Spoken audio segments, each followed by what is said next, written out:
lies. Fuck your motherfucking lies.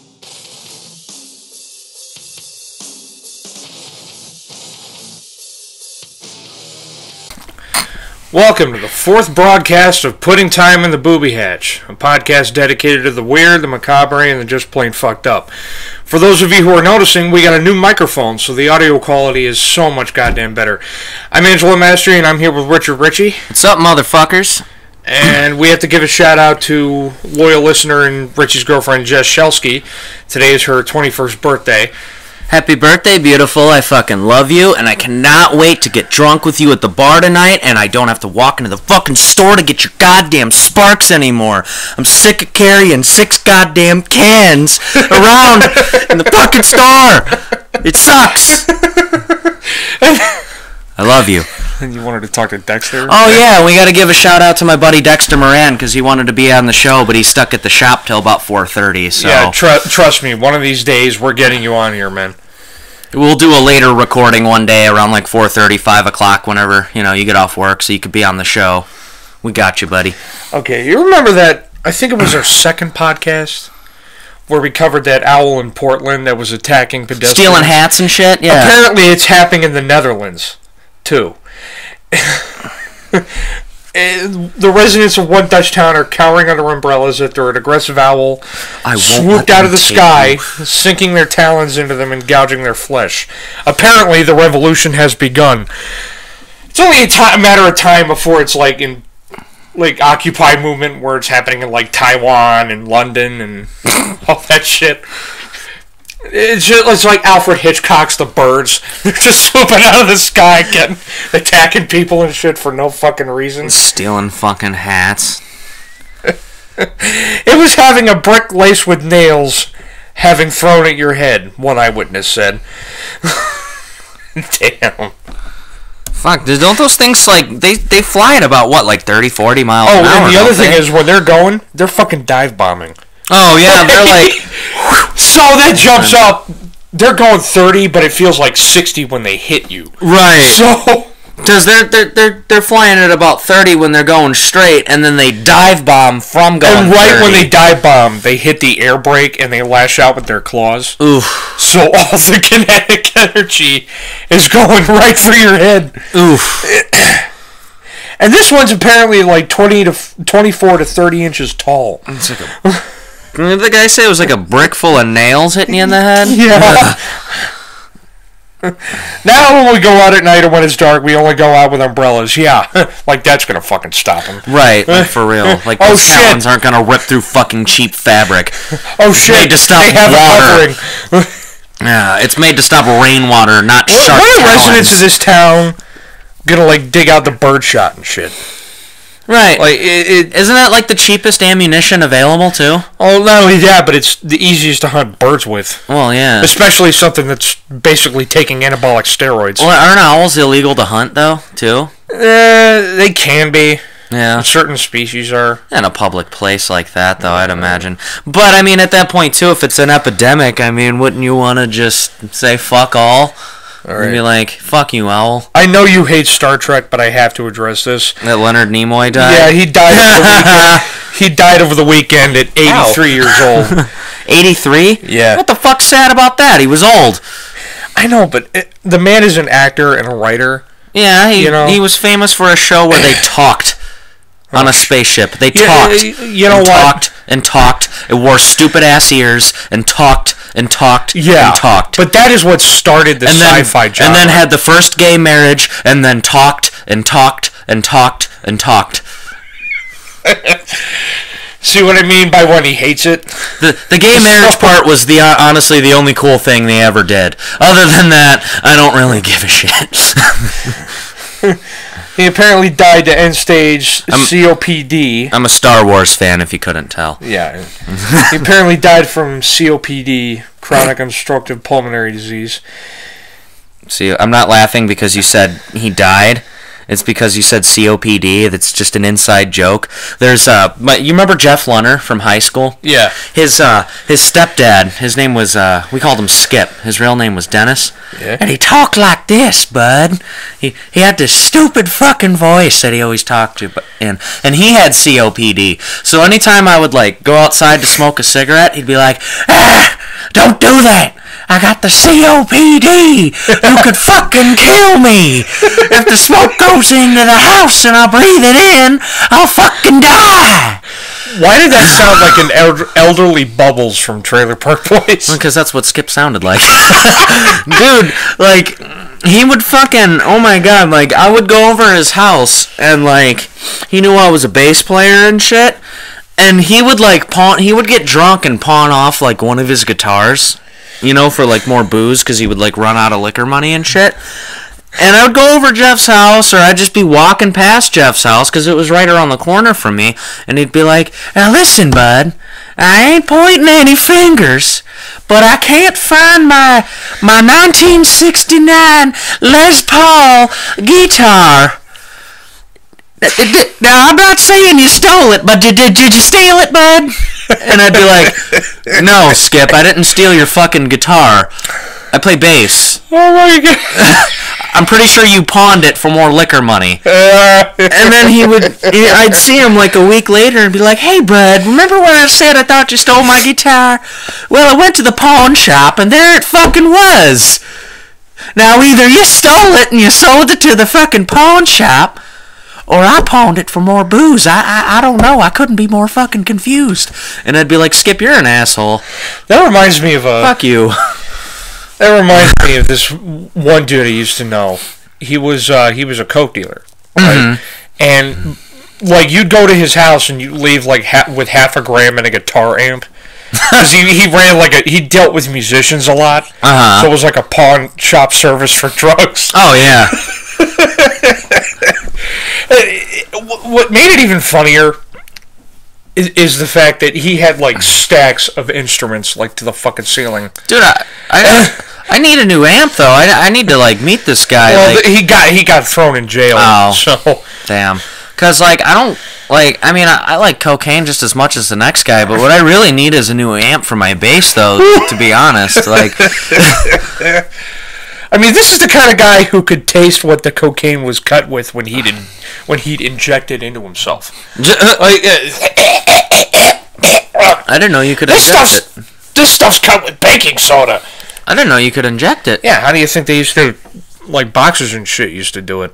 Really? Yeah. Oh, fuck, I've been doing it wrong. Because if they do it up their nose, it weakens their nose. I've been doing it all wrong. Need a fuck. Strong nose and a fuck. Sorry, Jess, but it looks like I'm upgrading. Fucking Christ. Oh, she's gonna break up with me by the end of the night. Now we're drinking at American Legion. I can't score coke at a VFW hall. I mean, come on. Fucking it's not like we're going to some fucking... We're drinking in Tremont. It's not like we're going to some fucking shady motel on West 130th or some shit. Yeah, that place was swell. Yeah. That was cool. Fucking, dude, 75-cent Yinglings, dude. I'm happy as fuck. That's got to be one of my favorites. Oh, yeah. It's... I hope my old buddies Ron and John are there. Dude, we went in there, last time we went there, like last Monday or whatever. Yeah. There's these two old guys. I walked in, it was me, Jess, and Lindsay, and Jess's friend Danielle. So it's me and three chicks, right? And these two old guys walk in, and they're like, they're drunk as fuck, you know. They're probably, like, not a day younger than, like, 65. They're like, look at this pimp daddy over here and shit. You know? And Danielle thought it was funny. Lindsay is like, oh, that's Ron and John. They're always like that, whatever. And Jess is fucking pissed. Jess is fucking livid. She's like, oh my god, these guys are dicks, you know. And I'm loving it, like, because these old guys are just fucking stroking my ego, you know. They're like, you stick with us, man. We'll teach you how to be a real pimp, you know. I'm like, well, what do I do if they act up? And, the one dude, Rod, is like, oh, you smack the shit out of them. And then John's like, yeah, after you smack the shit out of them, you treat them to some fucking throat yogurt. And I'm like, oh my god. If I were me, I would be waiting for one of them to say, you know, in the old days you could push an aliens like a motherfucker, but after 9/11 it's tough out there for a pimp. You know what I'm saying? I would be waiting for one of them to say that. Dude, I was fucking dying, dude. Like, I was about to buy them both a drink, but they had to fucking leave, like, before I could. I was so sad, because, oh, dude, it was fucking hysterical. They're telling me, like, to, like, bang them all out and smack the shit out of them. Oh, my, dude. They should have done, like, a comedy duo. Like Chubbs and Frankie Bastille. Yeah. Playing at the Agora. Like,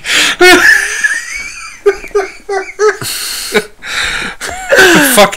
That's going to be the best name for a performing artist I've ever heard. Right. Frankie Bastille.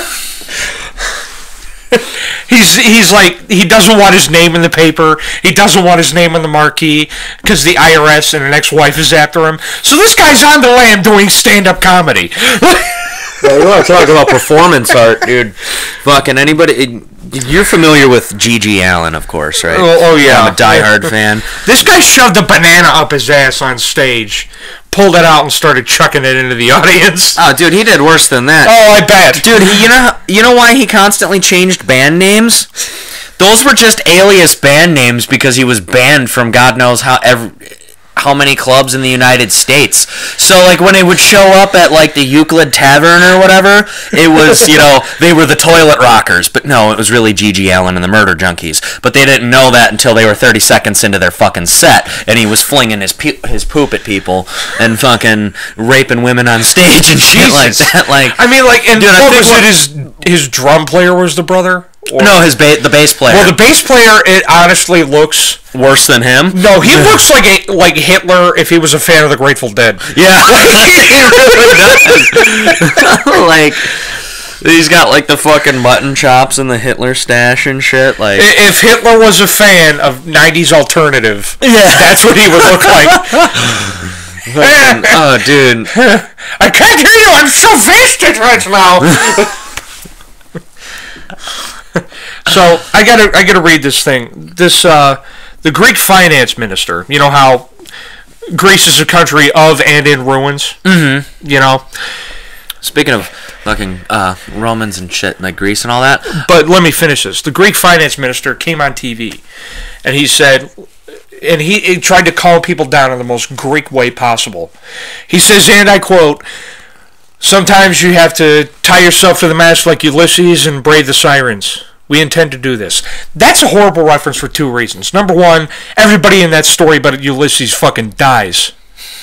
Damn. And secondly, Ithaca goes to shit in his absence. And it's not really a good sign that you're trying to improve things. Right. Like, dude, I got a joke for you. All right, so there's an Italian and a Greek. They're in a heated debate, right, over who's better, right? Oh shit! So the Greek, I heard this one, but the I'm Greek gonna rebuttals with it. he looks at the Italian and goes, you know what? Well, fuck you. We're better because we invented the concept of fornicating before battle. And the Italian goes, oh yeah, well we invented the concept of fornicating with women.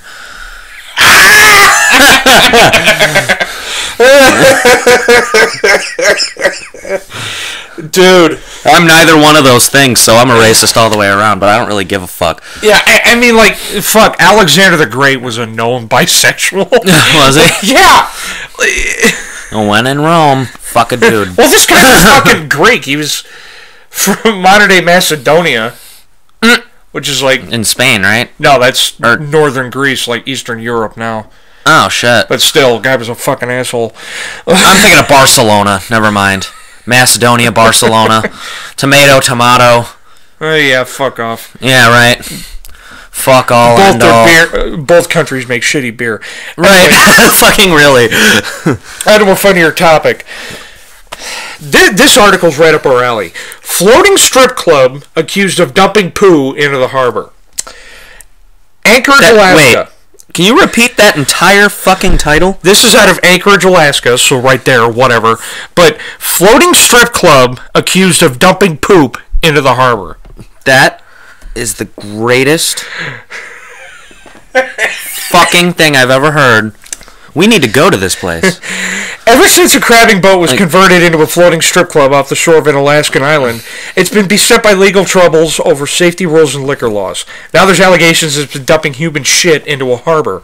Prosecutors say Darren Byler and Kimberly Righto Byler piped raw sewage from bathrooms before the 94-foot wild Alaskan into the Kodiak Harbor instead of taking the waste 3 miles offshore. First of all, this is a Do you know when this happened? This is a crab ship that's a strip club. That concept alone is fucking awesome. Right? Like, and then... It's like, talk about deadliest catch, though, right? Jesus Christ. I gotta make sure to bring my lemon jeans! Go on that fucking boat, don't leave with AIDS. And an empty wallet. Right. Like, speaking of which, women know when men have been to a strip club. They know it. You walk in at 3 a.m, you have no money left, and you're covered in glitter, and you smell like exotic plants. What are you going to say? Oh, I wasn't at a strip club. I was out hunting unicorns. They know. What was the, did you remember the Tom Green? I'm waiting for when strippers have, like, a card reader, like the magnetic strips, surgically grafted into their butt cheeks. So you just slide the card on their ass, and that's how you tip them. I am waiting for that, man. You remember the fucking, the Tom Green bit about, camera phones? Yeah. It's like, this sucks. You know, you can't even go to the strip club now. It's like, oh, you gotta go into, like, a broom closet or some shit. Oh, hi, honey, just doing some sweeping here. In case anyone doesn't know, Tom Green is the genius behind Freddy Got Fingered.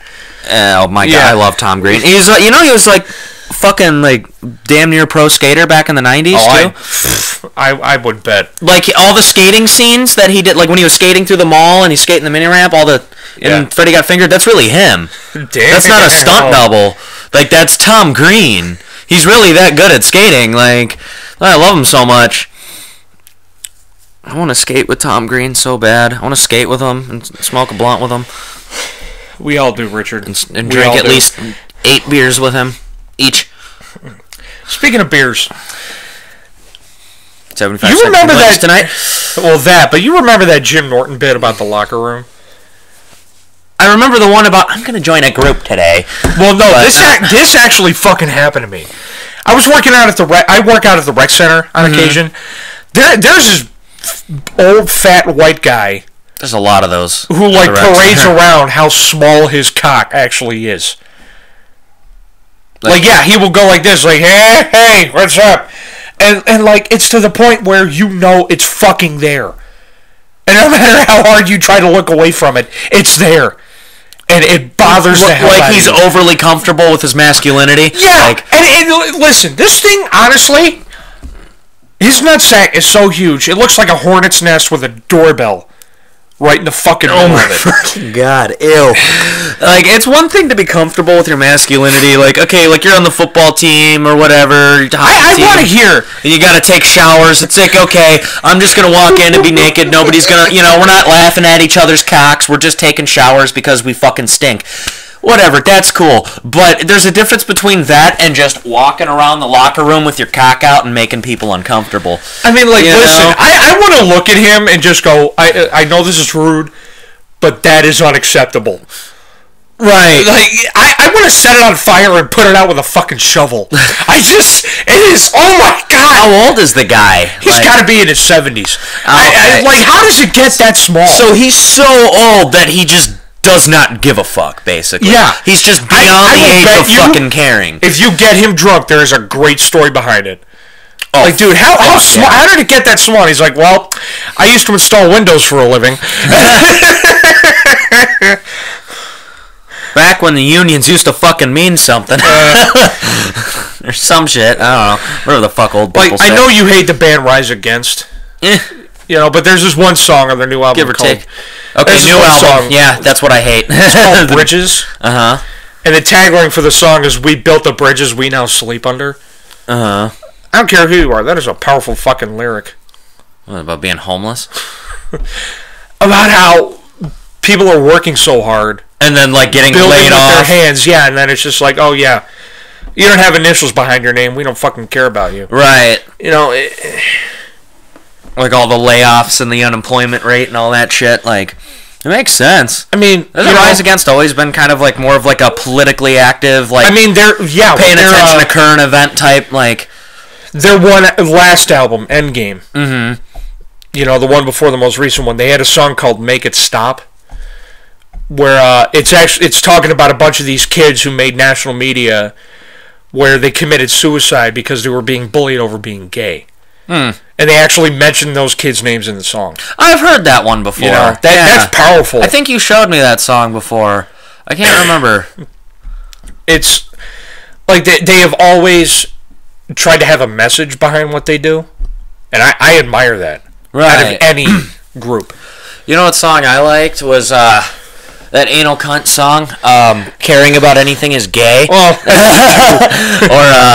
you take everything to the extreme. Well, dude, the ever so thoughtful and fucking the really sensitive what song it was, like they really care about how other people feel, like because they write such beautiful songs such as I Became a Counselor just so I could tell rape victims they asked for it. They're definitely they're humanitarians, like they really get out and give to the community, and I really appreciate what Anal Cunt has done for humanity, like, honestly.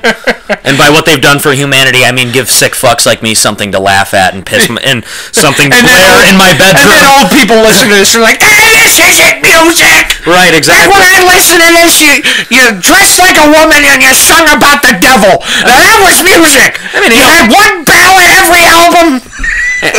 Anal Cunt kind of does that, just no ballads. It's just kind of tremolo picking blast beats and like high-pitched squeals about eating babies and raping women and beating the shit out of people that sell you fake drugs. Right, I need you to look at this GIF.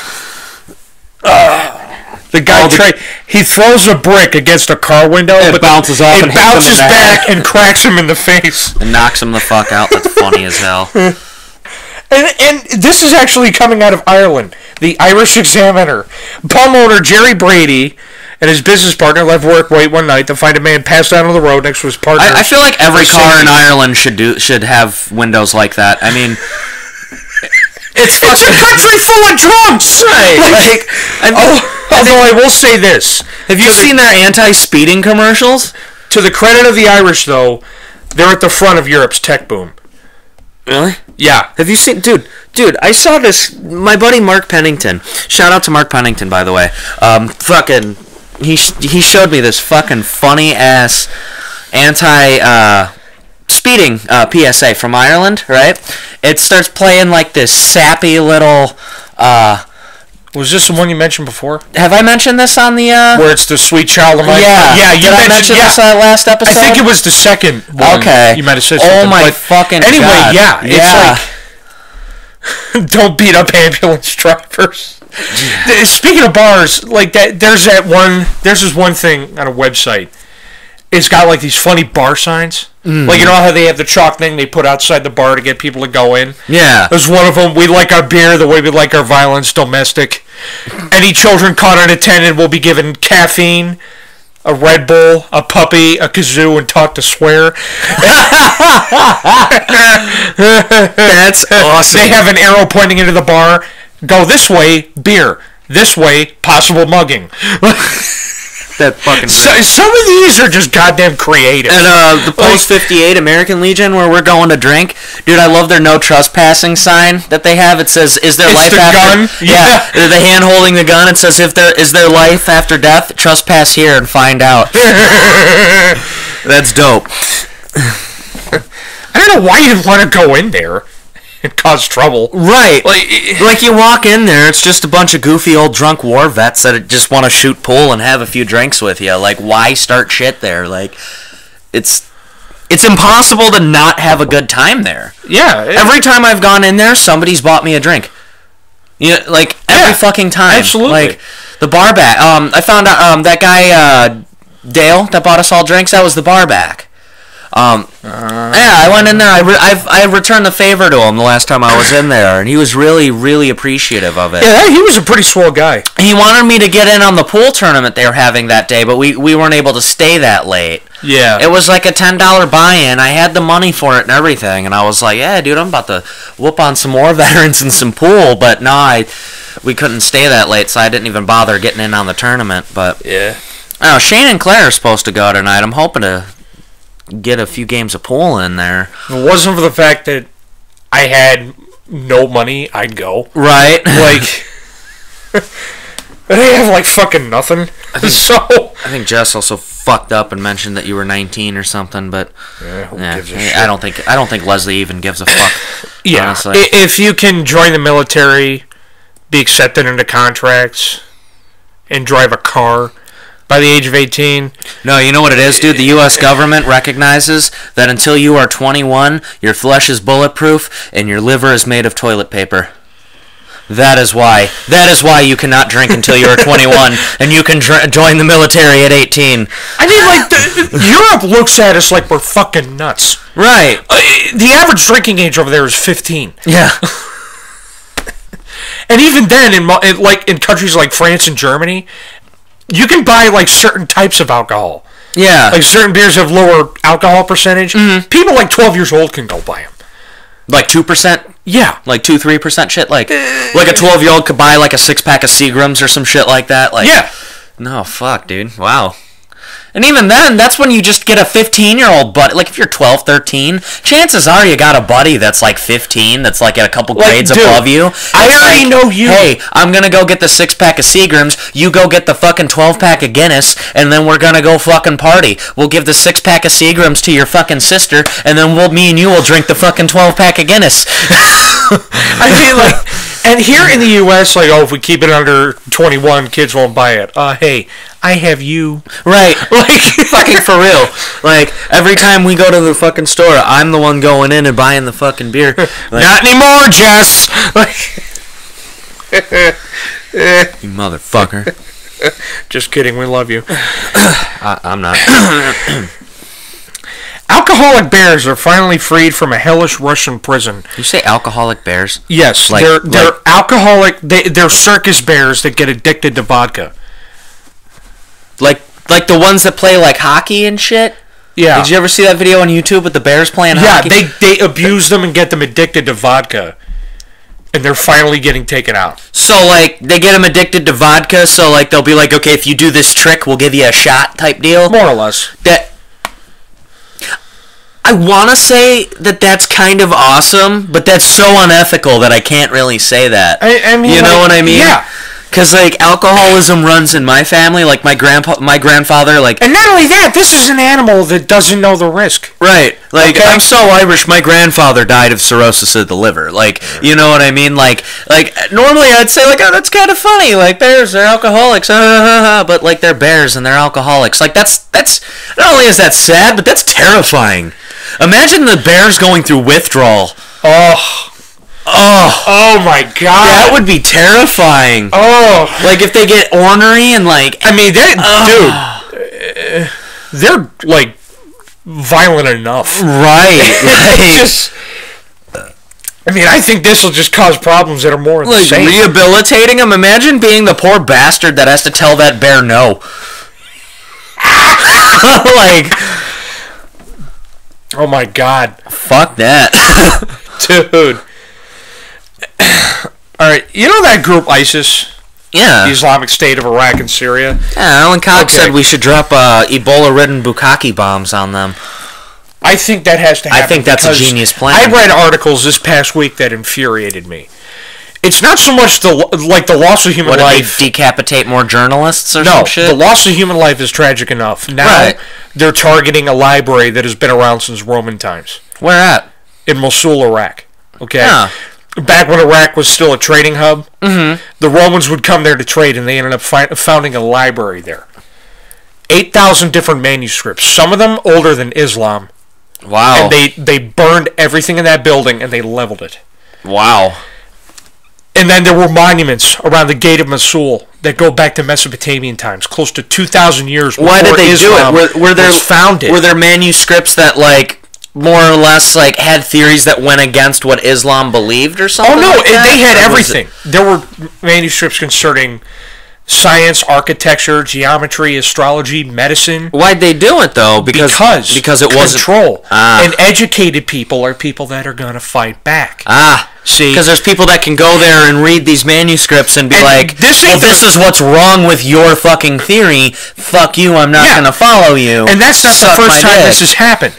During the Dark Ages, there were in Alexandria, Egypt, there was the Library of Alexandria. It was considered the 8th wonder of the world. This thing had been around since Egyptian times, and Greek and Roman scholars would go there to study. Every time that a trader in Egypt got a book, he'd send it there, they'd make a copy of it, and give the original back to the seller. They had over 37 different wings, 3 of them dedicated to medical science. Damn. And what happened after the Roman Empire fell? Christians burned it to the ground. Said that the knowledge contained within was blasphemous. Fucking horseshit. If they wouldn't have burned that library down, humanity may have been 1,000 years more advanced. Right. That is not an unreasonable hypothesis to make. Right. You know, and it's like, honestly, it's like people like that, and then like, you know, the fucking assholes you see outside of like hospitals where like they perform abortions or just straight up abortion clinics, you know, with like the, you know, the fucking picket signs and, you know, hey, buy one get one free. Right. I don't even know how that would work. It's like we're sick as fuck on this podcast enough as it is, but it's like, okay, I'm a Christian, but I'm pro-choice as well, like, because I don't feel that you have the right to tell somebody what the fuck to do, like, regarding, like, and here's the thing, okay, abortion is murder. If abortion is murder, then swallowing is cannibalism. Because, I'm sorry, but, like, okay, the woman feels bad enough and hates herself enough as it is. If we were in front of an audience right now, that would be a standing fucking ovation. Right? But dude, like, think about it though. The woman getting the abortion already fucking hates herself enough as it is. You're not helping. She's scared to death. You're not helping her fucking situation out anymore by telling her she's gonna burn in hell or that she's a harlot. Or then you get those stupid contradictive fucking cunts that like, oh, abortion is murder, and then they're throwing red paint on the fucking windshields of people's cars pulling out of the. See also politicians, right? Like, and it's like I look at those people and it's like, you see, you're the reason why nobody wants to be a Christian. You're the reason why people hate us, because fascist fucking dicks like you. Like, listen, them and like the Westboro Baptist Church is just speaking all on the concept radical pieces of religion, shit, dude. Why is Columbus Day still a goddamn thing? Yeah, right. Why? Didn't he enslave all the fucking people? Oh yeah, like, I'm about to go on a fucking tirade. And rape. First of all, here's what's wrong. You know how they said, oh yeah, everybody thought the world was flat at that time? Yeah. No, they fucking didn't. The ancient Greeks proved 2,000 years before Columbus was fucking squirted out that the earth was round. That was common knowledge. Anyone who had an education in that time knew that the earth wasn't flat. Oh, we're like the Spaniards, the only ones who didn't have that figured out or some shit? No. The queen knew, the clergy knew, everybody did. The earth was round. The only reason Columbus was going was because he had a shitload of money waiting for him that he didn't even get to have. As soon as he got back home, he was locked up for squandering crown resources because he didn't find a route to India. And yeah, because that's why when he got there, that's why we call them Indians, because when he discovered the United States, he thought it was India, right? And when he got there, he basically enslaved the whole population, those that weren't killed off by disease. And in fact, like the young, like prepubescent girls, those are the ones in high demand. Can you fucking guess why? Because they're virgins? Yeah. That's why, like, instead of Columbus disgusting. Day... That's fucking gross. Yeah. Instead of Columbus Day... So by celebrating... Here's what I propose. Bartolomeo Day. Bartolomeo de las Casas. He comes around about 40 to 50 years after Columbus made landfall. He's a conquistador in the New World. Okay. Wait, hold on a second. Real quick, before you get into this stuff, is Columbus Day still like a day off of school for kids? Not anymore, but it's a federal holiday. Okay, because I was gonna say maybe because like we've been. It is in the state of New York. I was gonna say maybe it's like an apology for like little kids getting fucked hundreds of years ago. I don't know. Hey, sorry we had to thumb in India for 20 years. You know, February's Black History Month. You know, sorry we had to thumb in India for Columbus 200 years. Day is like, you know, sorry for all the pedophilia day, you know? Like, I don't know. But yeah, I propose Bartolomeo Day. Bartolomeo de las Casas. He was a Spanish conquistador in the New World. Okay? And at first, he witnessed the atrocities done to the Indians. Mm-hmm. He was fucking appalled by it. So what does he do? He quits his life as a mercenary, he becomes a priest, and he starts fighting for the rights of local Indians. This guy was one of the first people in the world to advocate for human rights. And the reason he joined the clergy and started helping these people was because it was his way of coming to terms with what he had witnessed earlier in life. So if your religion is inspiring you to do good things and make the world a better place, then yeah, whatever. God bless you. Worship whatever the fuck you want. But if it's just telling you to hate people and despise them over a choice that they are terrified to make but they have to do anyway, or the fact that their sexuality is no more a fucking choice than the color of their skin, right? Don't. Right. You do not deserve to fucking breathe. Fucking for real, though. Like, honestly, I fucking can't stand those fucking cocksuckers. Like, not the cocksuckers that actually suck cock, but I mean the cocksuckers at the Reformed Baptist Church. Like, and like these people say, "Oh, homosexuality is a threat to the American people." Okay. How? Maybe. Let's give them the benefit of the doubt. Are you gonna do the Lewis Black bit? Yes. Let's be the devil's advocate here, kids. Suppose there's a group of gay banditos, right, who wander from city to city in this country. Oh, I love this bit so much. And they'll go to that cul-de-sac in the small factory community. These queers. And that house. Fucking queers. That house where only one house stands, and that American family is sitting down for dinner. And these fucking fags get into a van, drive all the way there, and they don their festive black robes and matching pumps, very tasteful. They creep up to the house, kick in the door, and start fucking each other, and another American family is destroyed. Oh my god, dude. I have to say, that was honestly one of my favorite bits for Bib, dude. What special was that on? Do you remember? That was Red, White, and Screwed. Red, White, and Screwed? He did that at the Kennedy Center. Hoo-hoo. That's what he did on stage. He's like, so we're actually performing at the Kennedy Center. Hoo-hoo.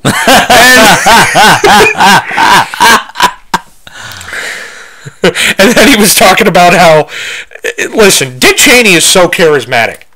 This is a guy who can shoot someone in the face and have that guy apologize to him. That's some Clint Eastwood shit. Why did that guy apologize to him, though? Well, because he was in Dick Cheney's line of fire. So it was that guy was just being a fucking idiot, more or less? No, he wasn't. You think Dick Cheney was just being a fuck off and not looking? I think so, because the guy he was hunting with was a political rival. So, but they were hunting quail. They're the tiny little fucking birds. They barely fuck fly. Yeah. Okay. They hover. Listen, they hover it like you have to drop kick them in the air and hit them like a clay pigeon in order to do something.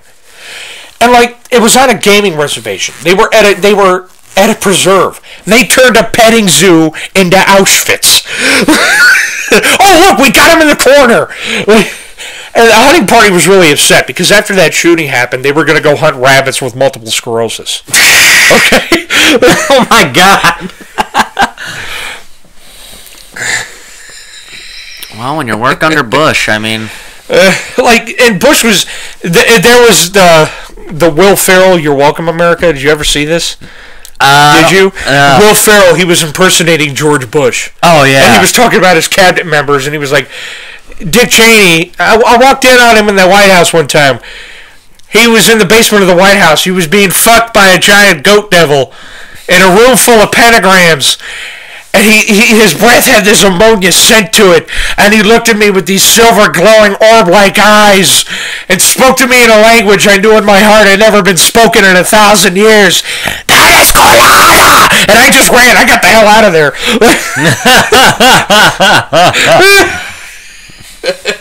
And then he said German Prime Minister Angela Merkel, she holds all her tension in her neck because she's like this. Seriously. Like a turtle? She looks like, she's always wearing a fucking turtleneck, so it looks like she's about to fucking snap. It's fucking funny as fuck. When you say a prime minister means like they run the country, right? Like that's like their equivalent to a president, or are they just like a representative when they go like in front of like the UN and shit? It's similar to president. Okay. In all honesty, they're the major heads of state, and obviously, like, is there somebody above them?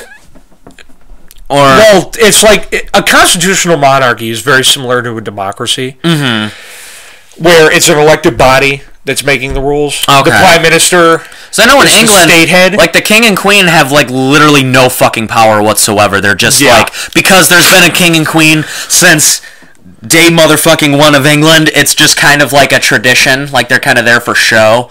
Yeah. Like because the royal families existed for so long, they don't want to just stop. Well, that, and it's a tradition among the men of the royal family to serve in the military. Okay. That's why Prince Harry, he's a fucking SAS operative. Oh, wow. The ginger is in special forces. Fuck yeah, dude. Is it Prince Harry, you said? Yeah. Dude, go Prince Harry, He's the redhead. Wow. He's... Dude, I gotta hug that man and give him a high fucking five and drink some Guinness. And he's the fucking party animal. Oh, fuck yeah. He was the guy in Goddamn right Vegas he that is. was in the lobby of the Grand Caesar Hotel. Wasn't he at a hotel part, like a He was in the lobby like a Nazi? in his underwear with a cigarette hanging out of his mouth like, where's the bar? Where's the bar, people? They had to carry him back to his room. That's fucking awesome. Just carry me on your backs to the next occasion. I am a lion!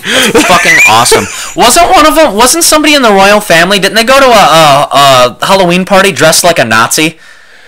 Yeah, I think that was Prince Charles. That's fucking hysterical. Maybe. I don't care if somebody thinks that it's offensive. If you find that offensive, you can go fuck yourself. That is pretty fucking funny. Because it's a Halloween party. It's supposed to be a joke. You can fuck right off if you're offended by that. You can have it to where that's hysterical. How that show Hey Arnold censored the swastika when they were talking about Grandpa's flashbacks to World War II. Oh yeah. The SAS guys, instead of the swastika, they had a frowny face. You mean the SS? Yeah. You said SAS. Well, the swastika instead of a swastika was his frowny face. Oh, that's funny. So, if you want, you can censor it like that, and it would still be fucking funny. Right.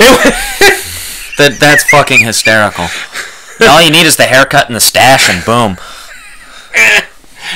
And then, like, speaking of weird, fucked up shit, which is entirely what this podcast is made of, I was reading about this place in Las Vegas. It is a Dr. Seuss book inspired S&M resort. So, like, people are making child rinds and whipping each other with chains. Wait, this place is real? Yeah. It is in Reno, fucking Nevada. Is it fucking really? Yeah. Seriously? You have to make some phone calls to find the fucking place. But it's like, yeah, people dress up as Dr. Seuss characters and squirt shit all over each other. No. No. Is it just me, or is that fucking terrifying? That's horrible. That's unethical. Like, oh my god, no. I do not like them, Sam I Am. Open your mouth. Like, I'm totally okay with, like, having a chick put a leash around my neck, make me walk around on all fours, and treat me like I'm less of a human. But if you're talking to me in nursery rhymes intended for children, I'm gonna punch you in your face. If you're talking in nursery rhymes meant for children, if you're dressed up exactly like Thing 1, and you're shoving a lit sparkler in my dick hole, I want nothing to fucking do with you. Yeah. Okay? Like, that can fuck right off. You can paddle me, walk me around like I'm a dog, but you better not dress like one.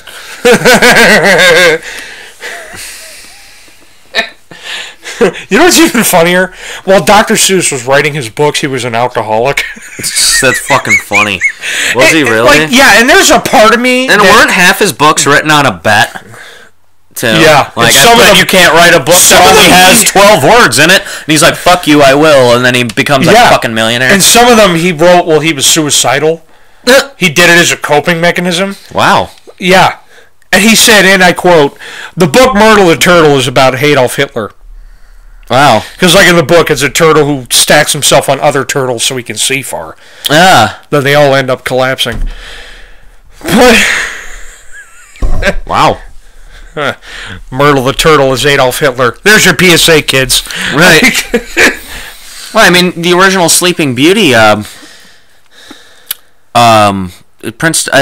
she was woken up, from her sleep by a dude kissing her.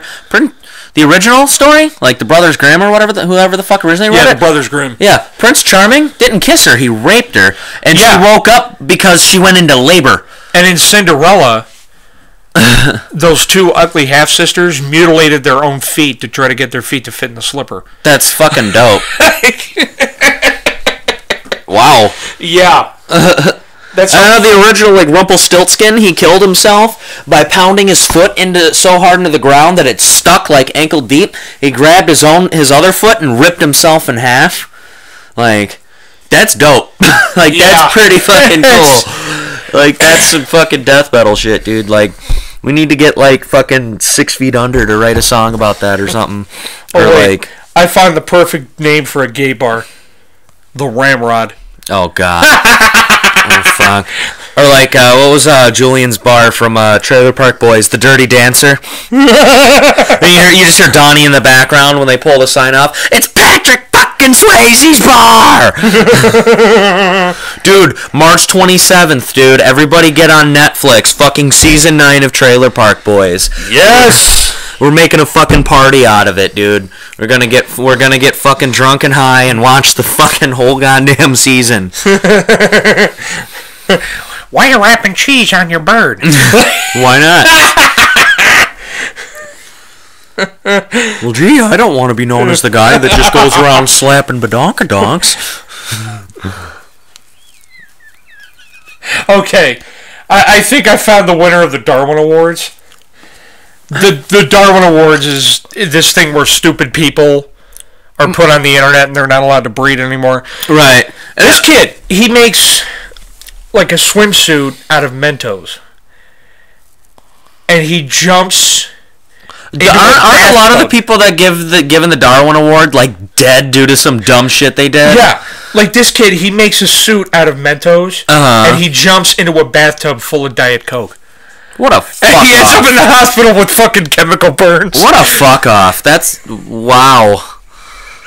Did he... No, he's not dead.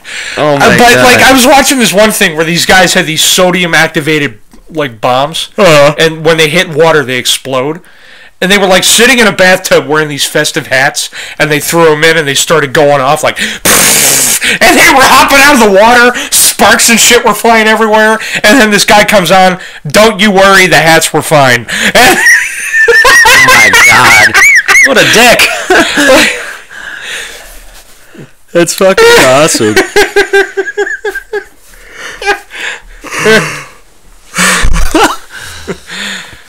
Speaking of news, you know the Taco Bell fake meat controversy? Yeah. That didn't bother me as much as it should have. It's Taco Bell. Right. It's not like you're eating there when you're sober or wide awake. Let's be honest. Right. But like, at 3 in the morning when you were drunk off your ass and you had the meat goggles on, that non-beef filler is a porterhouse fucking steak. Right. Like, and then the FDA does a study. Dude, at fucking 4, like, I don't know, at like 2 o'clock in the morning, my girlfriend has the meat goggles on. Zing!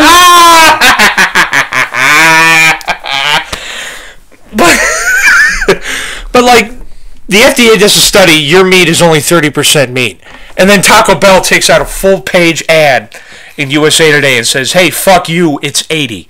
And then the other 20% is our secret. But here's the problem. Their CEO is from Australia. When my Italian grandmother, Grandma Connie, from my stepdad's side, tells me it's a secret, that's okay. She can get away with it. She can tell me, yeah, you're not allowed to know what the secret spice is in my spaghetti. That's okay. But if you're from Australia and you run a fast food, Mexican restaurant with a dog for a mascot, you don't get to tell me that shit. You have to tell me everything that's in your fucking food. But like, let's face it, Taco Bell, like, yeah, they said it was 80. And it's like, yeah, we're Taco Bell. We know we're B-. Right. Right. And then they end up, like, listen, Taco Bell and ecstasy are the same fucking thing. They're made in basement-like conditions. You have no idea what's in either one. And anytime you consume it, at first it's awesome. You're feeling great. And then you fucking hate yourself when it comes down. You're like, dude, I want to die. I want to poop. and then I want to die. Holy shit, that is so true. Having done ecstasy numerous times and being an avid eater of fucking Taco Bell, I can't believe I've never thought of it like that. Holy shit. And you know what? On that note, should we keep going? No, we can end it here. Yeah, you know what? Ecstasy and Taco Bell are the same fucking thing. All right, folks. Thanks for tuning in. We'll be sure to report back next week. Stay classy.